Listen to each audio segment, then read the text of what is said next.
Hello, welcome to How to Heal, a place for transformation in all aspects of life. My name is MikaLeone-Pettit, and I thank you for listening in. Our audience and reach is growing by the week, and I would like to say thank you all for sharing. I really appreciate you.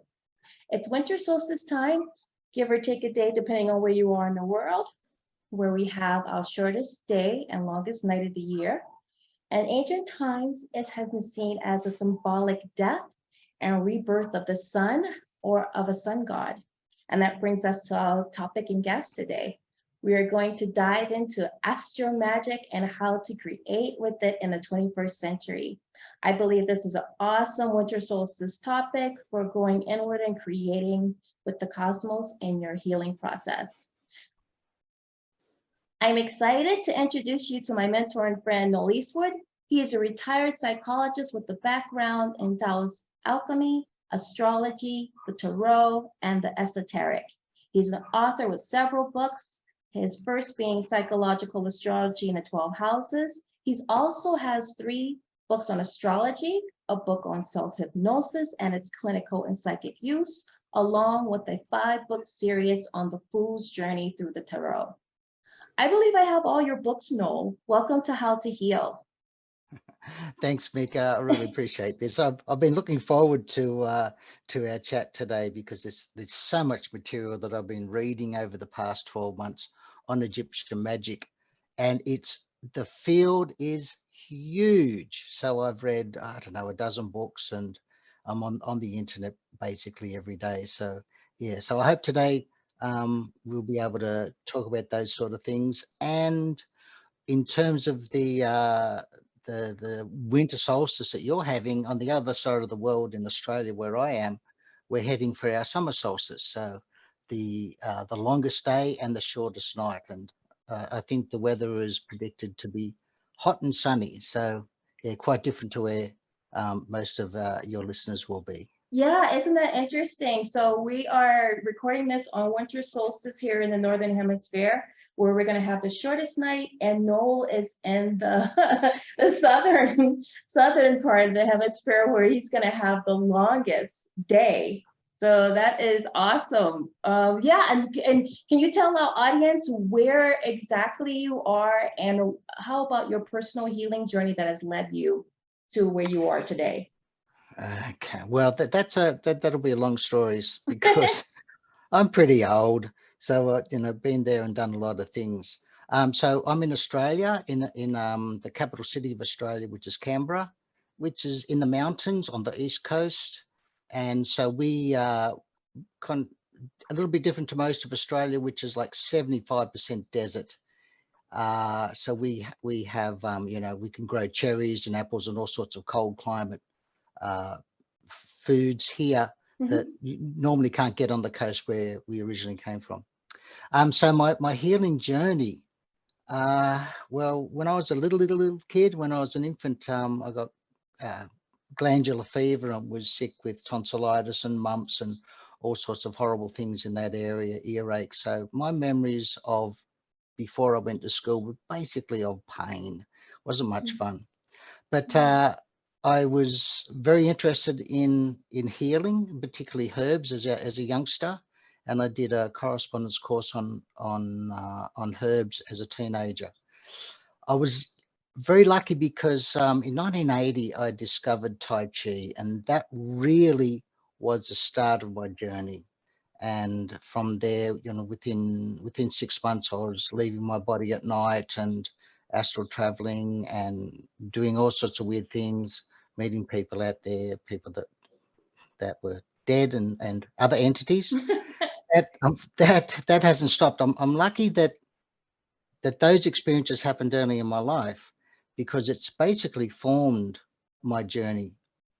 The Wow. healing side of the journey was initially through Tai Chi and herbs and some traditional Chinese medicine and hands-on healing.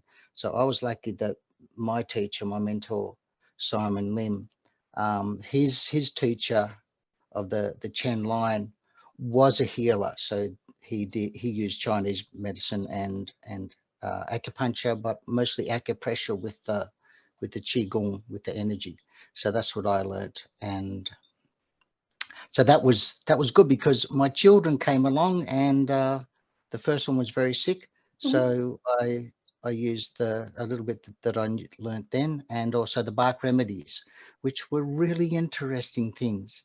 I I don't love do them flower now. essences. I love them.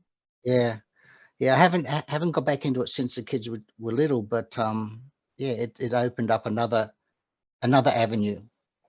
So so in terms of where I am, well, from the Tai Chi, next came astrology. I studied astrology in the mid-80s. I was teaching at that time in disabilities, and then moved down the coast to the country and taught, like, I think what you call middle school.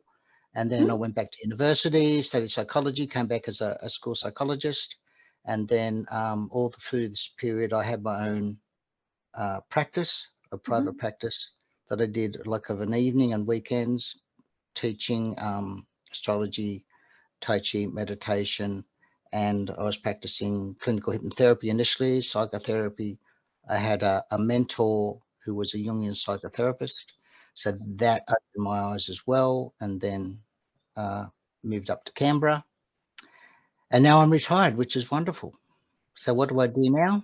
I write my books, and I'm currently recovering from a bout of COVID earlier this year, which just doesn't want to let go. And so that's meant that I've really had to focus a lot stronger on my diet, my nutrition, my exercise, and in particular my meditations, which I've always got with me anyway. Yeah. So you started off with astrology back in the 80s. And I'm assuming all these other esoteric, the Taoist Alchemy. So all this has been stuff that you've been doing over the years along with your psychology practice. Yes, yes. When I studied astrology, I was teaching, and so I would ask the parents, for their children's birth data. So I accumulated an enormous data bank of charts, and in terms of that, I've never had one single person say no. Whenever I've asked for birth data because I do astrology, everybody has been more than happy to offer it. People are interested in this sort of stuff. Yeah. So I've done, I've done an enormous amount of research on, children's learning difficulties, ADD, ADHD, and with psychopathology and psychological disorders through astrology, because I was, one-to-one with people with those problems. So out of that has come, the books that I've written, and my approach is to straight away, bam, zero in on certain features in the astrology chart, which highlight the conflicts that we wrestle with every day. And for me, it's with most cases these days, looking at an astrology chart, it talks to me. So it, as you get older, the more you practice, the more that you do, you actually do get better. Right. Yes, and I was going to ask you that. Yeah, but what did you see the most in your practice over the years that came to you? You studied. You were doing psychology. You had a practice for at least what, 10 years? You said. Yep, yep. Most of the clients that I saw, because I have two phases. The first phase was as a clinical hypnotherapist, and I had a little room in a new age bookshop. So I saw that clientele, people that were interested in past lives and a sprinkling of relationship problems and anxiety and depression, and people dealing with death, or, either their own illness or, mortality, Right. and that of loved ones. So that was the most exciting part of my career, I could say, because that's where I learned to do archetypal, meet your archetypes, the sun and moon and others in the chart, and a lot of inner child work, and a lot of resolving issues through psychotherapy in trance. And that's where that book, my first book I wrote, was on self-hypnosis, and that contains basically all the things that I learned to do. So that was an amazing time for me. It was so that's the first half, and then the second half was as a psychologist, where you can't do any of that stuff. So I Right. Right. yeah mostly saw people with conflict at work, workplace bullying, anxiety, depression. And that basically was most of the clients that I saw as a registered psychologist. So yeah, two different phases. The first one was really exciting. The second one was hard work. And yeah, I was going to say that probably burnt you out in that 10 years where you turned back to astrology and tarot. Yeah. And did you was Astro Magic always a part of your your practice and your studies? Well, way back in the early days when I was studying astrology under Chris Turner, who would be one of Australia's premier astrologers back in those days in Sydney, I was introduced to this book by Edwin Steinbrinker called The Inner Guide Meditation. Mhm. And he talks about the planets as archetypes that you go and meet them. And it's like, oh my God, the lights turned on, the angel chorus came up, and that just that grabbed me so strongly that I've not let it go. So that's 30 heading towards 40 years now. So I've always done those meditations where you go and meet your archetypes. So in terms of astral magic, there's the there's the New Age Wicca pagan, which comes from Hermeticism, the Golden Dawn, and way back to the Egyptian magic that we'll be talking about. Yes. So that's one form where you've got the Harry Potter spells and you've got the alchemy, bubble, boil, bubble, toil and trouble, Eye of Newt and whatever else is in that saying, compared to working with the archetypes directly. And there is a difference. So yes, I've always had that astro magic with me. It feels like, as I say, over the nearly 40 years, it's second nature now. Yes, I bet it is, and I'm excited to get into this. So, where would you like to begin with the history of Astro Magic, and then just kind of guide us through? I've got a couple of questions, but I'll ask as we go along. Okay. So originally, so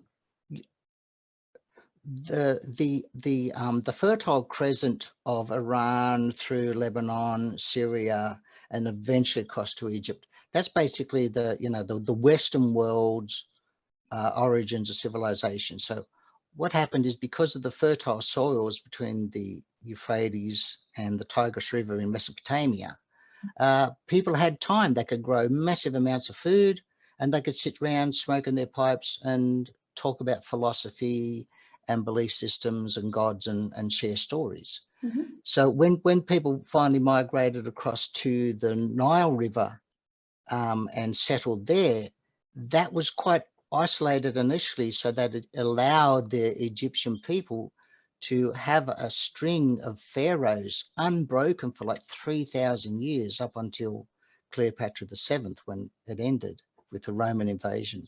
Mm-hmm. So those 3,000 years is like a melting pot of knowledge and wisdom that they gained with their own studies, the magician priests Mm-hmm.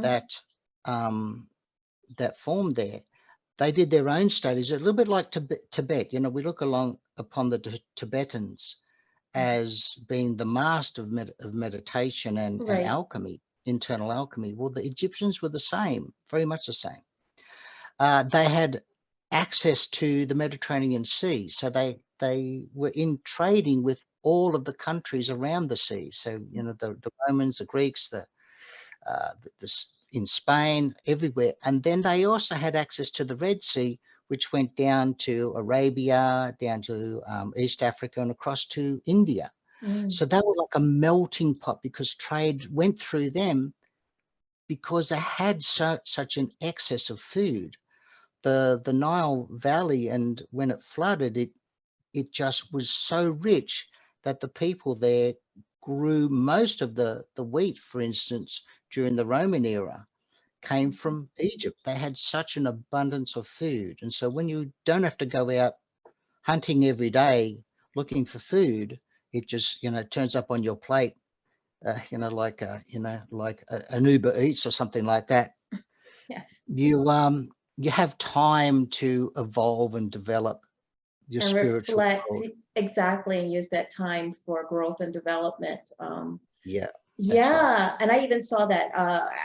When I was reading up on studies about this, I saw Socrates and Plato and all those. They spent time over there, Mm. studying the philosophies of these guys because, like how you said, they had years, thousands of years of history in Egypt. So they stayed and spent some time there to study there. Yeah, yeah. So Egypt did not evolve by itself, the same as Greek philosophy did not evolve, or Roman, or any of them. None of them were alone in their Mm-hmm. development of spirituality. They borrowed from everybody. So when you have trade, you're not just trading goods, you're trading people, you're trading ideas and stories and gods. It's Yes. shared. So when Alexander the Great conquered the Persians and took over Egypt, he built the city Alexandria on the delta, on the mouth of the Nile River, and that became the central trading port for all of the known world. Mm-hmm. Everything went there. So Ptolemy, I think the second, built the Library of Alexandria, which became a university. So the people of knowledge gravitated to Alexandria, the city of Alexandria, to learn, to study, but also to teach. And so now we have the melting pot of that magical Hellenistic period of around 100 AD to about 100 BC Mm-hmm. to about 600 AD, where Mm.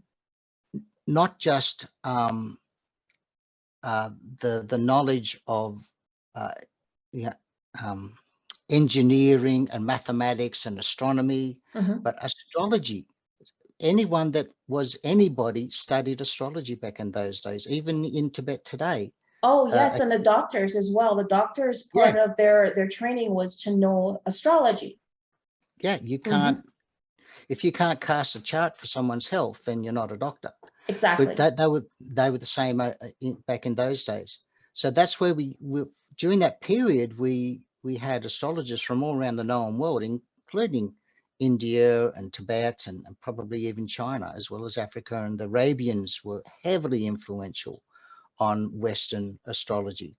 So we have they all agreed that there are 7 planets: Sun, Yes. Moon, Mercury, Venus, Mars, Jupiter, and Saturn, because they didn't have telescopes. So 7 planets. How important were they? Well, you'll see 7 all through the early era of magic. And we also named our days of the week after the 7. That's why we have a 7-day week. It's because there's 7 planets. And each Yes. has their own name. We've got Sun for Sunday, Moon For for Monday, Monday, Tui, which is the god of Mars, war, right? Yep. is Mars. Yep. Mm-hmm. Wednesday is Woden, who is Mercury. Then we have Thursday, who Thursday, is Thor, Jupiter. which is Jupiter. Mm-hmm. Friday is Freya, which is Venus, Aphrodite, and then Yes. Saturday is Saturn's day. So we have that. We have 360 degrees because there are basically 360 days in a lunar year. Then we have, in terms of the astrology chart, we've got 12 signs, Mm-hmm. 12 houses. We have Yes. aspects, the aspects, the square, the conjunction, the opposition, the trine. They come from this magical period where all the great minds got together in this massive melting pot in the Alexandrian universities and Wow. came up with a standard for what astrology would look like. And we still have that today. But then Mm. along came Christianity and the Middle Ages and the purge of the heretics by the Catholic Church.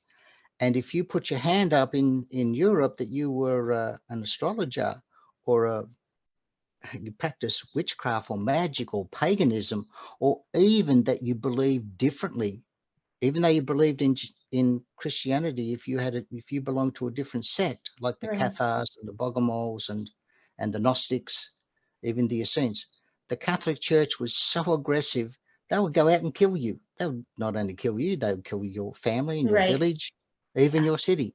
Wow. So we lost like 1,000 years of knowledge and growth in astrology and magic. and we've slowly had to build that up around the Renaissance period, around the 1400s, 1500s, where slowly we started to grasp and accept that there is more than just Catholicism there. That's where we have, the Protestant movement and that sort of. So yeah, I had to learn all this because I didn't learn this at university. I've had to Of pull course this not. together myself. Yeah. And I found was fascinating that I saw too that astrology, magic, and alchemy was like all three occult hermetic sciences. So they were all intertwined and practiced for hermetic philosophy. So I thought that was fascinating as well. Yeah, none of this comes from nowhere. It all builds on previous knowledge, and the Egyptian magician priests, they did magic. When Plato was in Egypt, he spent 12 years in Egypt after Socrates died to escape from Rome because his life was in danger as well. So he went to Italy and to Sicily and studied there for a while, but he spent 12 long years in the city of Heliopolis. And Heliopolis is named after Helios, who is the Greek god of the sun. And that was one of the centers of solar religion and magic, which is the Egyptian magic. They didn't have religion as such that we know it. They had, their magic was, you could taste their magic. They would get up in the morning and magic began, and they would go to bed with magic. The Wow. the evolution of planetary the magic of the cosmos was part of their daily life. They would draw down the power of Pluto. Oh, well, they didn't have Pluto, but of Jupiter and the sun and the moon and Mercury according to what your needs were. And you could put it into a ring or a pendant or a tattoo or a statue, Yes, yes, I a saw that. house. So would they call all those be considered like a talisman? Yeah, so a talisman is an object that holds magic for a purpose.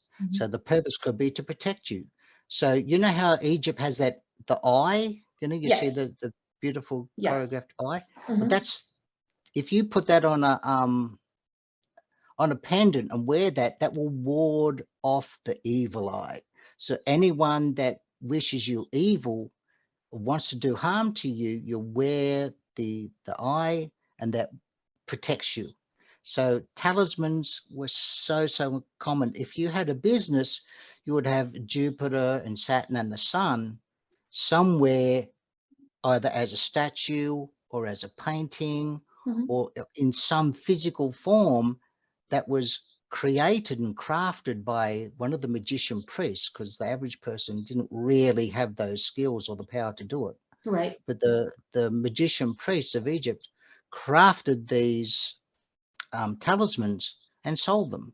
And you would get up in the morning and go and wash down your statue of Jupiter, and you would anoint it with your oils, and you would burn incense and put flowers there. So all the things that are associated with Jupiter, you would follow through to start the day.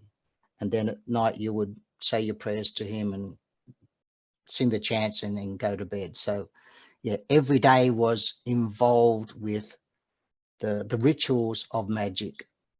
And what they did, the secret of Egyptian magic is what they call Heka, Heke, I think it is. And that means knowledge, personal knowledge of magic. So it wasn't like in the Christian religion, you're not allowed, well, you don't have access to God's knowledge or wisdom or magic or power. That's handed to you by the priest, or with the holy water or something. Right. In the Egyptian form of magic, Heka was to know God or to know the power of the universe personally, and people were allowed to access this on a daily basis through many means. Wow. This is amazing. I also, would you like to talk a little bit about the Picatrix? I thought that was fascinating with all those, Picadrix. yeah, with the 200, like the combination of all these books compiled together, and it kind of disappeared. And even like they're saying, even now, it's still not that well known, even though this book's been passed down for many, many years. Yeah, so the Picadrix is one of many grimoires. So over the thousands of years, the magicians, whether they be Arabic or Indian or English or someone from Greece, they would keep a diary of their experiments, and they would write down the herbs they used, or the toxins or the hallucinogenics that they used, whatever they were doing in their experiments, and they would record the results. And so it became like a diary, and we call them a grimoire. So these grimoires were very rare and very hard to get your hands on. They were very expensive, because you now have a wise, experienced, famous magician's spells, book of spells, Right. book of shadows is other words for it, but they're grimoire. So you could borrow that, or take it, or buy it, or get a copy of it, and then you could practice magic the way this particular person has done. The Picadrix was written in around the 11th century, so in 1000, right, whatever it is, yeah. AD. And I think it was originally written either in Latin or Greek. Would have been Latin or Greek, or perhaps even Arabic, because the Arabs heavily involved at this time in alchemy, primarily because the Catholic Church just killed everybody that were practicing magic. So the Arabic people, they just took it on board, and they just pushed it forward. And we're very, very indebted to their work. So the Picadrix is also called the Gayat al-Hakim, the aim of the wise. And here we go. Yeah, I've got it written down. Originally composed in Arabic. Yes. In Yes. 11th century. Yeah. So it's a compilation of other manuscripts and other texts on magic and put together.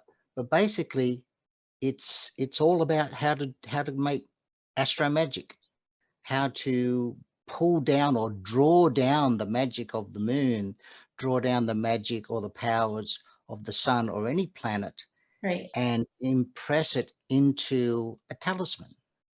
And so they are really complex spells. I think I got one. I saw one. I saw an example of one that you had in your newsletter. Was it the Jupiter one?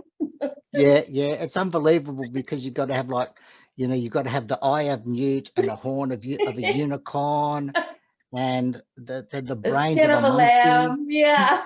Yeah. So for you to go out and get all these things to make these spells, to create these spells, you had to either be very wealthy or well placed somewhere to have access to all these strange ingredients. But I have a feeling that if you're producing magic, you're going to disguise it, because you don't want just somebody coming along and stealing your grimoire and using the magic that you've spent a lifetime accumulating and refining.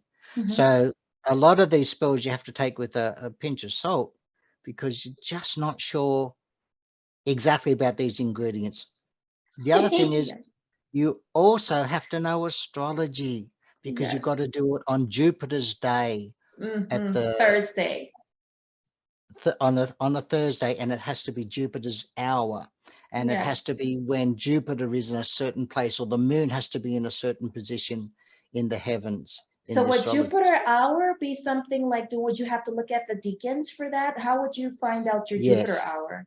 Yeah, there are tables, so you can just type it in, Picadrix hours of the moon or something like that in your computer. Oh, nice. So yeah, so you can access all of this. All of this stuff is the Picadrix. You just type in Picadrix click go and away you go. You'll have access to all of them because they're over 70 years old, so there's no copyright. Oh, very nice.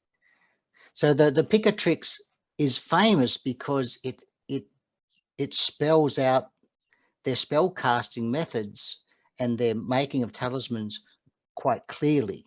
As long as you just take your time and go and find a monkey and scoop out his brains and get the eye of a pig and the blood of a donkey and what they call it, suffumigate. I didn't know what a suffumigate. Yes. Mastic and lignum of aloes in the head of the table. Yeah, Wow. and then you've got to pronounce all of these gods that have funny names. But there's the Picatrix, and there's also, I was reading over the past couple of days in preparation for this, of the Key of Solomon and the Lesser Key of Solomon. So these ones in particular have influenced Western magic systems probably more than the Picatrix has. I think the Picatrix has been there all the time, but the Key of Solomon, I think to the Western ear, and because Picatrix doesn't sound very biblical or very Christian, whereas Solomon, we all know Solomon. He was the King Solomon, the father of David, blah, blah, blah. But what they've got is that they have created Solomon as a powerful magician. And I'm sure this is myth, but I don't know. So I can't say that it's just a myth or make-believe. But he, in creating the temple of, the temple in Jerusalem, that he harnessed the power and controlled the demons, all the demons, with his magic. He used his magic wing. And by controlling Beelzebub or Beelzebub, same thing. He controlled all of the demons. So from that, they've got a book called The Key of Solomon, which has his spells and how to control demons, and the chants and the casting, the methods of casting are all in his book. And the key, there's the Key of Solomon, and then you've got the Lesser Key, which is written probably 500 years later. They're not related, but they all draw upon the myth of Solomon the king as, okay, up until the Reformation, which was Luther in I think Germany and the Dutch region, the Netherlands. So up until that period, the Roman Catholic Church dominated the Christian religion, and because of their aggression, basically every other form of Christian worship went underground. The Hermetic teachings recognized that very early, in around that 100, 200 AD, at the very start of the Christian religion. They realized that there was change occurring. And so what they did is they adapted their teachings of Hermeticism, and it was absorbed through that melting pot in Alexandria with the Christian teachings. So Christianity is a branch of Judaism, just as Islam came from Judaism. So Christianity didn't just evolve from nowhere. It had a solid foundation in in the Judaic religion. There's a whole Old Testament which comes from the Judaic religion. So up until around the 14th century, the Catholic Church dominated, executed in their inquisitions any heretic that dared oppose them. So at the period of the Reformation, basically brought on by what happened in Italy around the Renaissance period, and the Reformation basically came together in that 1500s. When Silvio Ficini, the priest astrologer. Now, this is the weird thing. At that time, there was movement in the Catholic Church to examine the philosophies of Plato and the Greek philosophers. Plato, Socrates, Pythagoras, all of those fellows. I can't rattle off all their names, unfortunately. But Marsilio he had a benefactor in the Medici family. So the Medici family ruled a lot of the trade that went through the Mediterranean Sea, went through their trading ships. The Medici family used that to leverage a position as the bankers of the Vatican Church in the 1400s. So they were phenomenally powerful. And this particular fellow, Cosimo Medici, had so much wealth that he was a philanthropist and gave it to people that were of knowledge in philosophy and religion. And when he saw that Marsilio Ficini, that was a young man, he had a phenomenal command of language, and he could translate basically anything. So Cosimo Medici had access to the original writings of Plato, or the Greek, and he asked Marsilio Ficini, the young priest, to translate it into Latin so that he could read it before he died. In the middle of Ficini's translations, a Portuguese monk, discovered the Corpus Hermeticum, which is the original writings of Hermes. And of course, even though this is the 14th century, Europe was just so smitten with Egyptian magic and the Egyptian people. Like they had these things called pyramids, which were just gigantic, and they had that Sphinx, and they had this queer writing. Like the Western world was just smitten with it. So when Hermes' original writings, which of course we know they're not original, they're written around 100, 200 AD. Hermes was considered a contemporary of Moses. So we're going back 2,000 years from the birth of Christ. We're going way back in time. So when the Corpus Hermeticum was discovered and brought by this monk and given to the Medici, head of the Medici family, he told Ficino to stop his translations of Plato, which were also considered to be the highest philosophy of mankind by the people of Europe. Stop translating that, because I've got the Corpus Hermeticum, the original words of Hermes, who we know is Thoth, which the Romans called Mercury. So the Greeks called him Hermes, the Romans called him Mercury, and it is basically Thoth, the Egyptian Thoth. So Ficini started translating the Corpus Hermeticum and eventually produced the very first translation, which was copied and published 50,000 times in a year. That's a bit of an exaggeration, but when the printing press was invented, copies of these texts spread through Europe like wildfire, because here is the original words of basically God. Right. Now, the book called the Emerald Tablet. I'm trying. The Emerald Tablet. That's it. The Emerald Tablet is only like 1 page long, and it was also considered an original document written by Hermes.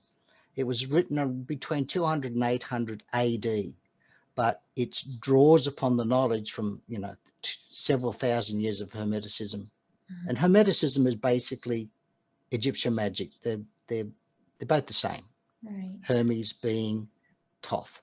Right. So it's the Emerald Tablet where we get that very famous saying, "As above, so below." Yeah. Yeah. We've got that in the New Age. It comes through all the time. So the Emerald Tablet was already available, as were several other Hermetic books. So the people of Europe, and particularly the intelligentsia and the wealthy, they already had a taste of Hermetic writing. But when the Corpus Hermeticum, there were 17 books that this fellow brought on the back of a donkey all the way from Portugal to Florence, I think it was in Italy. Mm-hmm. When that arrived, the world went crazy. So let me find where I've got all this written down. Oh, we're past the Picatrix now. We're into Catholicism Yeah. and magic. So Ficini himself studied astrology. He also Interesting. studied magic. And Mm. when he had access to Plato's original writings and then the Corpus Hermeticum, which Mm-hmm. is, Hermeticism and the magic of drawing down these powers from the heavens above, Mm-hmm. he was in his element.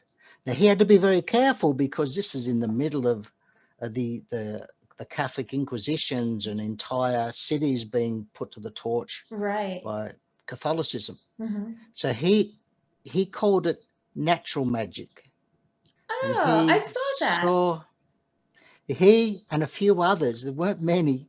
Some of them opened their mouths too much and were burned at the stake. Others were tortured and imprisoned for 20, 30, 40 years, So a Noel, bit and like those Galileo. Hmm. right. So Noel, in those books, those three books of occult philosophy, was the first one named Natural Magic? Is that the one you're talking about? By Ficini. I'm not sure if that's the one who's the author of it, but yeah, I saw Natural Magic as the one of the first books in those three books of occult philosophy. That possibly could be Ficini. He wrote 3 books on natural magic. Okay. So what he did, and a few other Catholic priests who had that bent, Mm-hmm.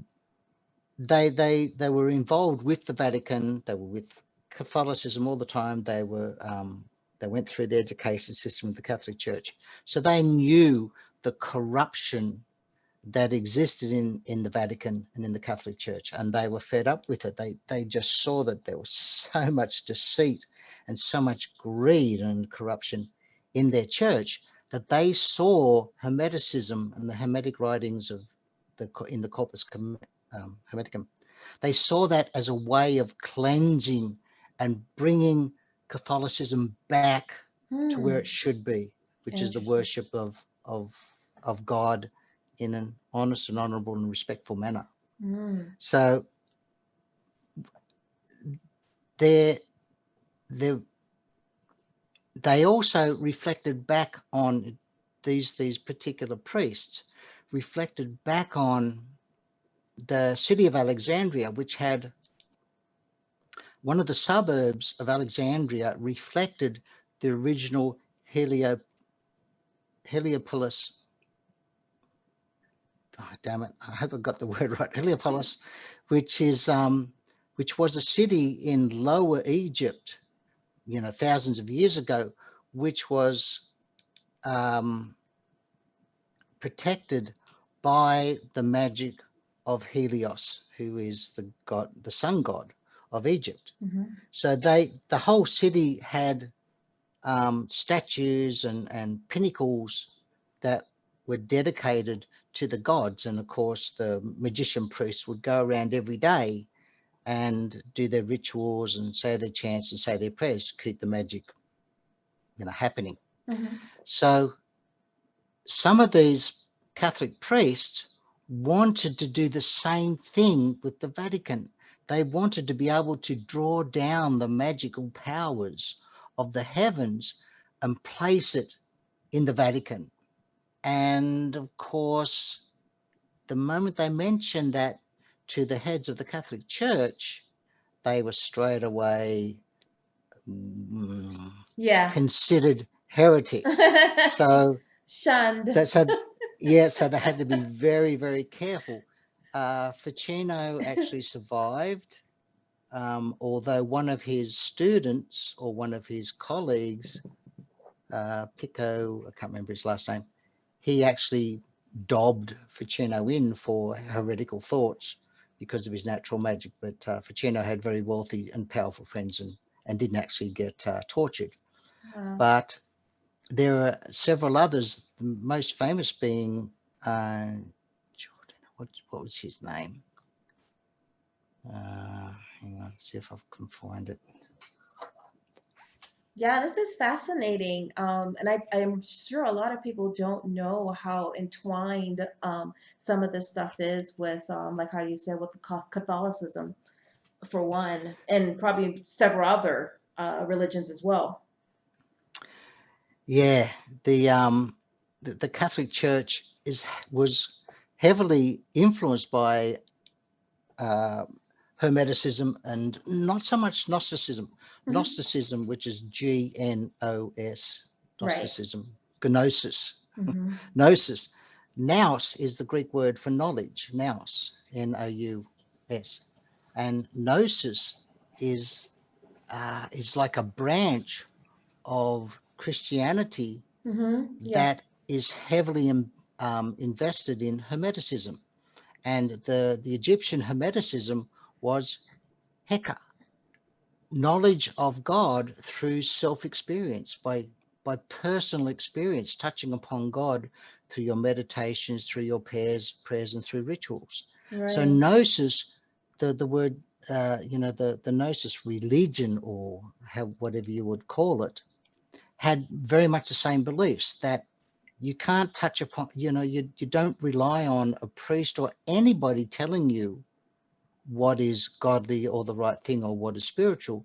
You've got to know it yourself. You've got to have that hands-on Personal knowledge and experience, experience. Yes. personal experience, yeah. Hmm. And of course, they were very much the target of the Catholic Inquisitions in the 1200s. I think in the 12th century, there was a very, very nasty series of inquisitions against the Cathars in southern France, where an entire city was massacred. It was just terrible because they had a slightly different view of Christianity.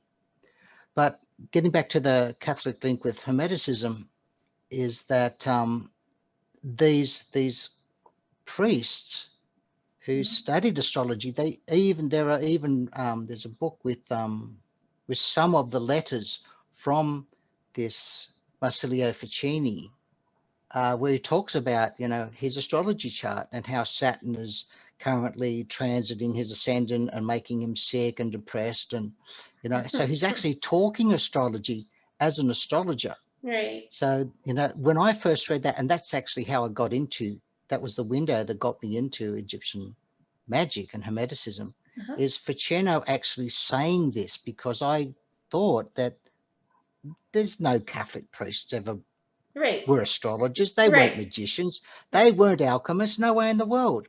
But here they were. And this is in the Renaissance period, basically brought about by the discovery of the Corpus Hermetica. When that arrived, it turned even the religions on their head, and in Catholicism.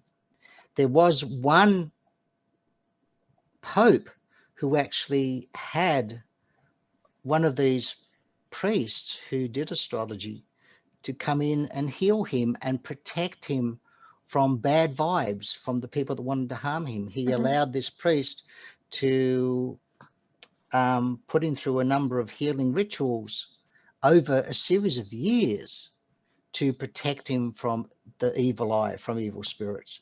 It's just amazing that actually happened. Now, this particular guy, look, obviously I don't have all their names written down in front of me because there's Right. so many of them. He was tortured and he was imprisoned, and the poor guy, he's lived to in his 70s, but what the poor fellow went through is Had a just hard life. amazing. He had a very hard life. Yes. Oh, Yeah. well, this is awesome. We're gonna take a quick break because we're gonna come back and we're going to talk about ways of using Astro Magic now in your healing journey with Noel Eastwood. So we will be right back. We are all here to do something specific and unique to our original blueprint. Soul contracts can clear up questions you have about yourself and others while putting you on the right path that is uniquely yours. It speeds up the work of self development exponentially and gives you practical tools for daily living. To learn about or experience a soul contract reading, go to www.MikaLeone, that's MikaLeone.com, and get your free 15-minute consult to find out if a soul contract is right for you.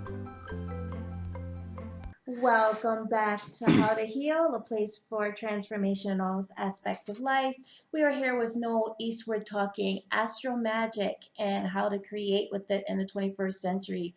Noel, there's so much to cover. Oh my God.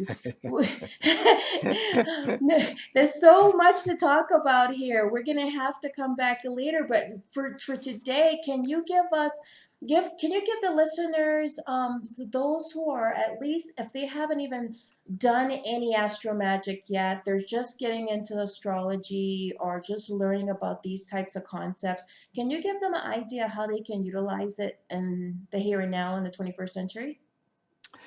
Oh boy. So just that term astro magic says it all. You've got the sun, the moon, and the planets. So astrology is formed from what's out there. So what you can do is utilize, those online services that will draw up your chart. But basically, in my own practice, when I was doing the clinical hypnotherapy and did a lot of archetypal work with clients in trance, what I would get them to do is to close their eyes and imagine themselves somewhere where the sun is out, and to look up at the sun and feel the sun's warmth, the energy of the sun, allow it to come into your body, like to penetrate right into the bone marrow. And once they're engaged, that's what the magicians were doing. They wanted some form of personal engagement with the power of the archetypes, and we're going to be using the word archetype now rather than the words of magic and that we used earlier with the Egyptian magician priest. Mm-hmm. We are engaging at a very personal level with the sun. We're feeling his energy. We're imagining that we're just soaking it up. Second stage is where you invite the sun down to present to you in a human form. So you imagine that you're at the beach, for instance, or in at a country cottage, and you're standing outside with the trees and the sun's up there, and you invite the sun to come down to you and appear in a human form. And the best way to do this is just to accept whatever comes first. So it could actually be like a big ball of light, or it could be a butterfly, or it could be someone in a human form. So you really want a human form, because the next part is where you put your hands out and ask him, and generally it's a him, but it can be a her.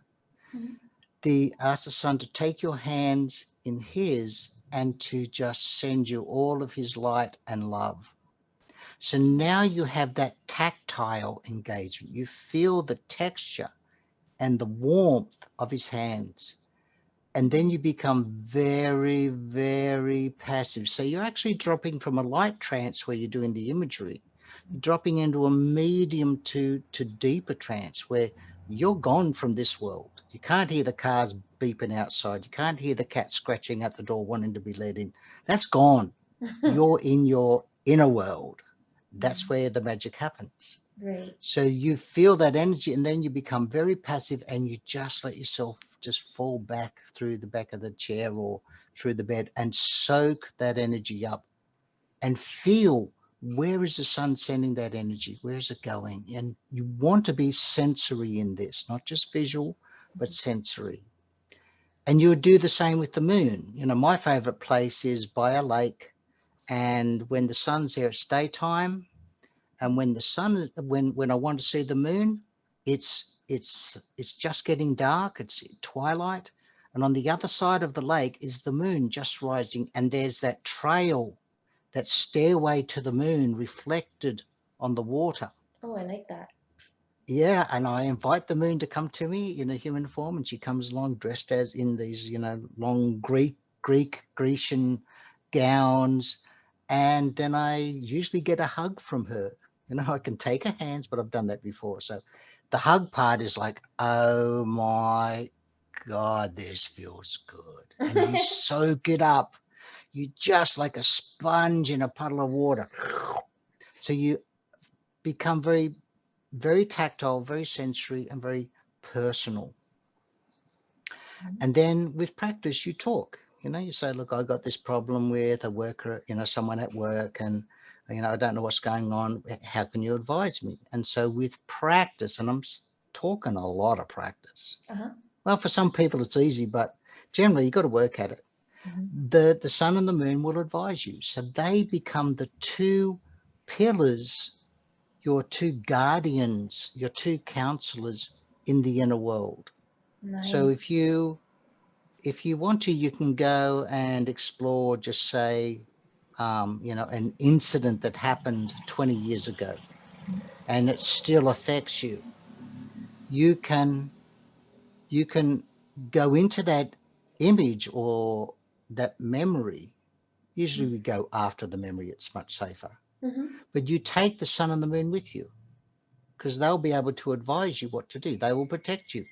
I've had clients that have gone in and wanted to go into a certain memory, and the sun said, no, you're not ready. It's like, whoa, that's pretty cool. So using the magic this way saves you having to go and buy a monkey, get permission from the FDA that you're allowed to cut its top of its skull off and scrape out its brains, and the blood of a donkey, and eye of newt. So it saves all of that sort of stuff, and having to remember the name of all the different demons and spirits. You don't need that stuff. What we are doing is we are very Gnostic. Gnosis is knowing through personal experience. And I've not had a single person have any negative experiences whatsoever from doing it this way. Now, It's I got a question for magic. you, no? Yeah, I was gonna Yep. say I have. Do you use so like I first thing when I think about the moon, I'm thinking, oh, maybe some crystals that correlates with the moon will enhance that. Do you work with anything else with like your tarot cards, because you're definitely a long time Taoist too. We didn't talk about Yeah. that. No, we haven't So had time. Maybe next time. yeah. But yes, in terms of crystals, like I've been involved with crystals for, well, nearly all of that time as well, for 30 years. Um, I love crystals. Oh, fell in love with crystals. I did have a big collection until we moved house, and I can't find half of them have just disappeared. There's Oh. somewhere in the void. But yeah, look, crystals, use incense, scented oils, flowers, gemstone, whatever you want. They are tools that facilitate the inner work that you do. So all of the work that I do comes from personal practice and working with people one-to-one.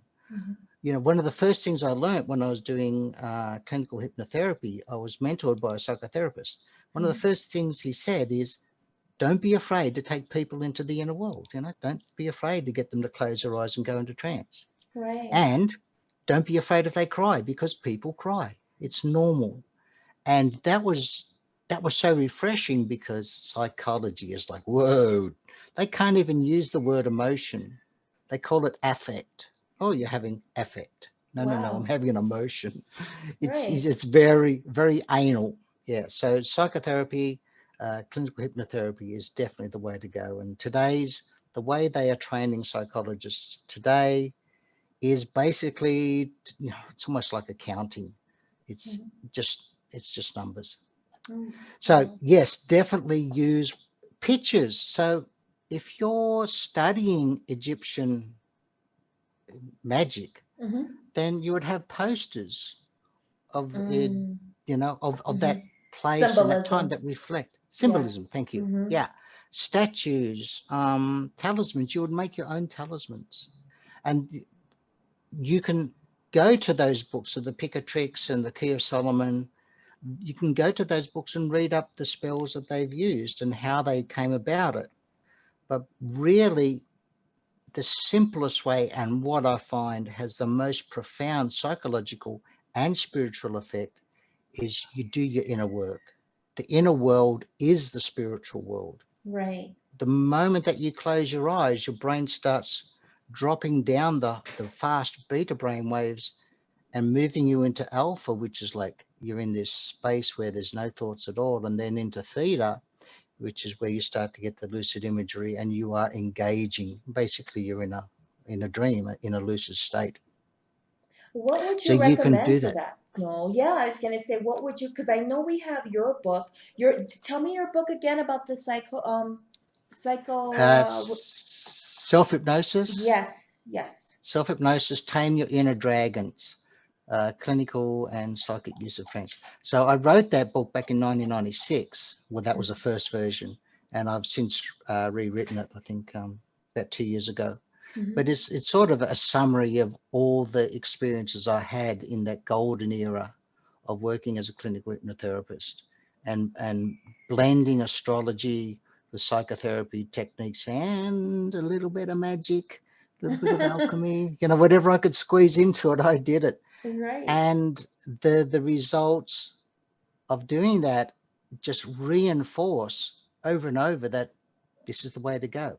One of the very first person that I took into trance to talk to the sun came back and was like, whoa, that was amazing. And as she left, she turned to me and said, look, this is weird, Noel, but the sun told me to tell you that you're doing the right thing. This is what you're supposed to do.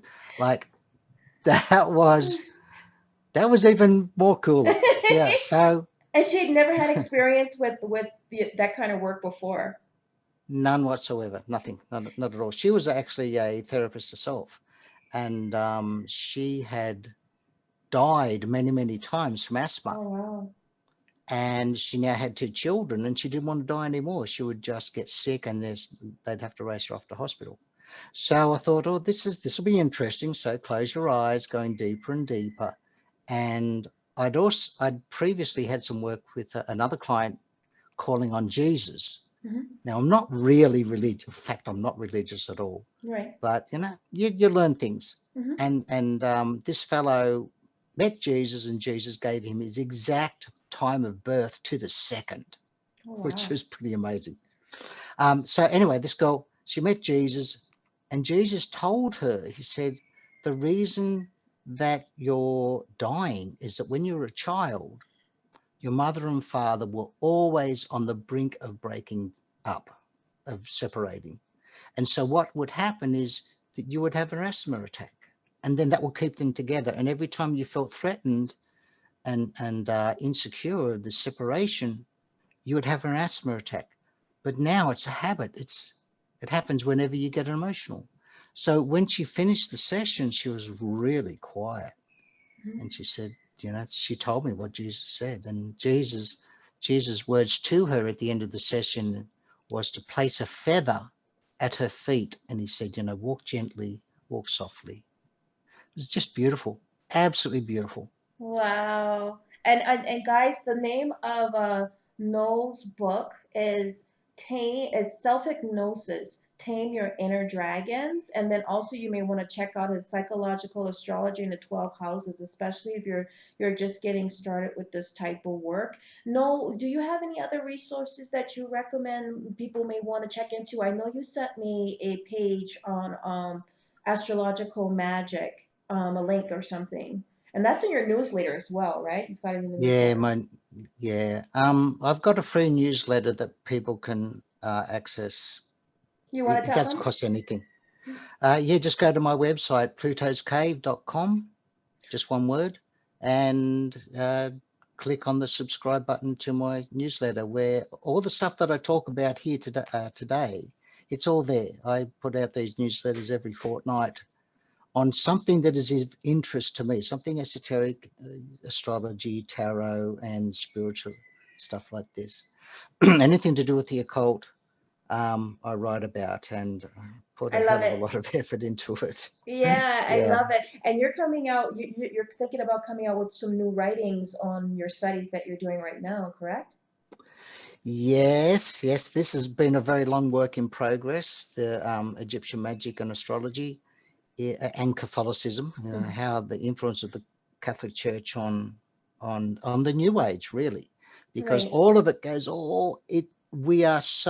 we're on these a series of threads that keep on bumping into each other that goes back 5, 6, 7,000 years. So even what we think is Wicca, it's not really Right. Wicca. Right. It actually comes from the Greek philosophers, which comes from Hermetic teachings, which comes from et cetera, et cetera. Yeah.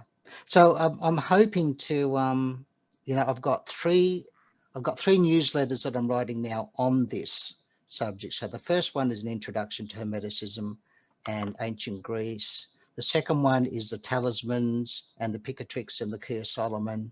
And the third newsletter is going to be linking all of that with the Catholic Church in that 14th, 15th century of the Renaissance period. So once I've finished those three, I'll have enough.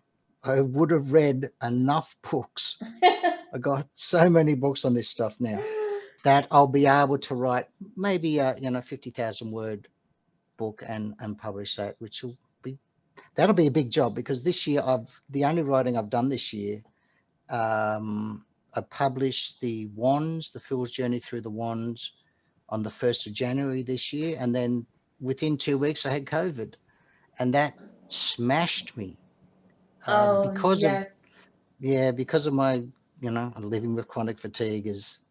I've kept it. I've managed my chronic fatigue all my life with diet and meditation and exercise, but I still got chronic fatigue and a thyroid disorder, and bam, COVID found my weakness and burrowed in. So I was crook for about 6 months, and then I started realizing, hang on, Noel, you did study healing. What about those herbs that you talk about and tell everybody else to take? So it's interesting, because one of my clients dropped in to say hello, which is really nice. He dropped in to say hello, and we're talking, and said, "Oh, I had a heart attack, and I've just, the doctors wanted to prescribe me with this bucket load of tablets." And I said, "No, I don't take tablets." So he went and did his research and came up with a couple of herbs that he used to get him over his heart condition. I thought, oh, you got to be joking! What the hell? Why haven't I thought of this? Yeah. So yeah, And you have that astrological aspect on that health as well, so you can combine that yeah. with your Well, that's it. I'm an astrologer. I'm a healer, and I tell people what to do, and I don't even listen to my own advice. So yeah, so within a week of getting those herbs and cooking them up, I started to feel actually human. And it's been a slow climb up, because the last thing that is becoming almost normal is my brain. Like you'll see in some of the stuff that I've spoken about today, that there's things that have fallen out of my brain. I just can't pick up, can't find them. So, my brain has slowed down. And so I haven't really been able to write anything this year. I haven't even been able to plan too much writing, which normally, I can publish 3 books in a year. But this year I've just struggled to get the newsletters done. But yeah, my brain's getting, it's improving a lot now. Oh, happy to hear that, Noel. And I want to tell people too about your tarot series. We didn't touch on the tarot series much, but We haven't. those books are amazing. And I mean, we can even do you can come back and just talk totally on that series. No one, I don't think anyone has I'd love done to. this. Yeah, the series. And you want to tell them the series, no, on your. Yeah. Well, back in 2014, I had a Jupiter transit of Jupiter. So it's a Jupiter return. Jupiter takes 12 years to go through the zodiac, Mhm. 12 years to go around the sun. And Jupiter was coming back to his natal position. And in my meditations, I'd drop in and see Jupiter.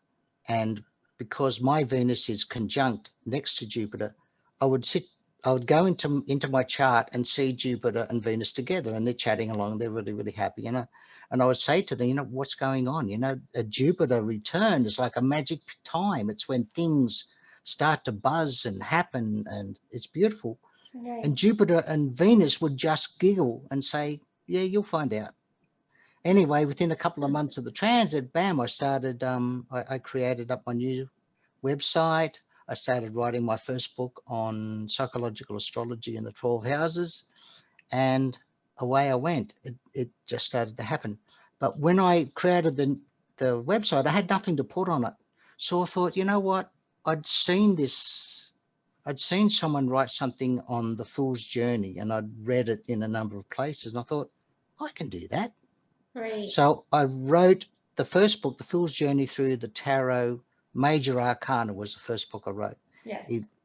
In tarot. And over the next 3 years, I just refined it and refined it and refined it. And I gave out the original versions out for free for people that subscribed.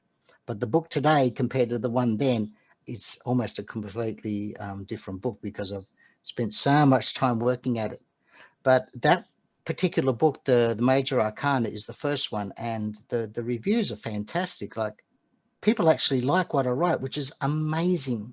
Yes. So the fact that I got such good reviews meant that, I could write maybe the Minor Arcana. I can write the Fool's Journey Through the Tarot, Pentacles, Swords, Cups, Wands.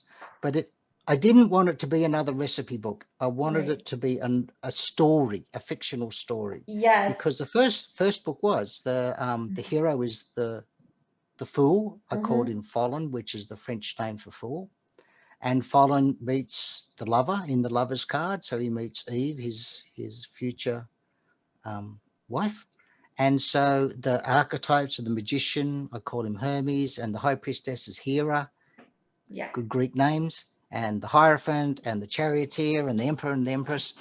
And they were the characters that I could lean on while I built up the rest of the series. So yeah, along came the Pentacles. So I had to give Fallen a storyline with he and Eve, where they travel through the Pentacles kingdom, and every chapter is a card. So the ace is the chapter 1, and it has to reflect what the ace means.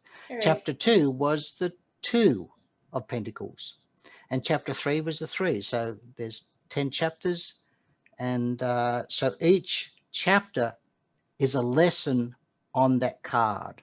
And at the end of every chapter is Fallen's meditation on that card. So what I did is I got the card, and I would sit down, close my eyes, and I would scry. I would go into the card and meet the people in there, or whatever it is. And so sometimes it would all come to me, bam, in one go. Other times I might go in there and scry that card 2 or 3 times to get the essence of what that card meant. And so that I would write them up as a meditation of Fallen, the Fool. Yes. I love it because it's a storytelling of the tarot. It's a really great way to learn. If you always wanted to learn the tarot, it's a great way to learn it. Yeah, it was fun to write too. Mind you, the last 2 books were, the Cups took about a year, maybe 2 years to write. Took a long time anyway, because I was doing a lot of other things. And then the Wands is twice as big as the others, because I had to tie off all the loose ends from the series. Things happen in the series that had to be completed, like tying off a set of boot laces. And so yeah, it's a little bit bigger than Ben-Hur, but it's I like it a real lot because there's so much magic in there. And the form of magic that I like is physical. So if you can't manifest it in your inner world as magic and in the outer world as magic, then I'm not real happy with it. So Right. anything like the Harry Potter spells and the abracadabras, they leave me a little bit cold. Unfortunately, that's what a lot of Hermeticism, the magic is spell casting, and I'm not real comfortable with that. I like close your eyes, go in there, meet the archetype or meet your inner child, give them a hug, or, you know, you can go and meet anybody. You know, the tarot Right. cards, I would meditate with the tarot cards and go and have their energy and talk with them. Yes. Go into dreams. So I like it to be real because I've traveled, you know, I've had so many astral travel experiences. Mhm. The first 20 years that I started astral traveling after starting learning Tai Chi, I would leave my body nearly every single night. And sometimes it would be 3 of them, 3 going in, wake up, process it, fall asleep, go back in, Wow. wake up. And so to me, you got to do it. You've got to do the magic. Talking about it, having spells with magic words and, you know, the name, all those names of the demons and that sort of stuff. Yeah, that's not for me. I like to do it. So that's a Taoist approach. Mhm. Taoist alchemy is do it. Just do it. Well, they can also get a mentor. You mentor professionals on the mystic path like myself that wants mentoring, so they can do that with you as well through Zoom or Skype, correct? That's correct. If people are interested in taking their journey further, then that's for me. It's in my website. I'm happy to do charts and mentoring with people, but I don't do lucky numbers. I don't do when will I get married or when will I win the lottery? You know, that sort of stuff. That's not what I do. So yeah, I like to tell people that. Right up Be front, upfront. right? Yes. Yeah. Well, Noel's contact information is plutoscave.com. And your email address, Noel, is Nice and easy, info@plutoscave.com. and I am so thankful that you were able to join us today. And I wanted to get you on earlier, but as we said, you know, with timing and COVID and you being sick, but this was the perfect time to talk about this. And we're going to have you back on later because we are just scratching the surface of what you have to offer here. I love it. Yes, look, I could talk your ears off, but I won't today. I already have, actually. Thank you so much, Noel My Eastwood. pleasure. And I am sure you will be hearing from some of my audience. I am so thank you for having you on How to Heal, and we will see you guys next time. Thank you, Mika. This has been such a joy. I've really, really enjoyed it. Thank you. You're welcome, Noel. Thank you, everybody. Bye-bye. Bye.